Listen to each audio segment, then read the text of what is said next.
How to create resume which stands out. Remember, a resume is the first point of contact between you and a potential employer, so it's important to make a great first impression and stand out from the competition. Make sure to customize your resume to the job you are applying for by highlighting the skills and experiences that are most relevant to the position. Whenever possible, include quantifiable results in your resume to demonstrate the impact of your work. For example, if you managed a team, mention how many people were on the team and any specific results achieved by the team. It should be easy to read and understand. Avoid using jargon or complex language and keep it to 1 or 2 pages, if possible.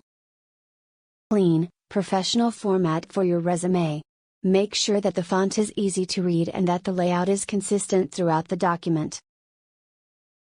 Get feedback. Ask a friend, family member, or professional to look over your resume and provide feedback on its content and presentation.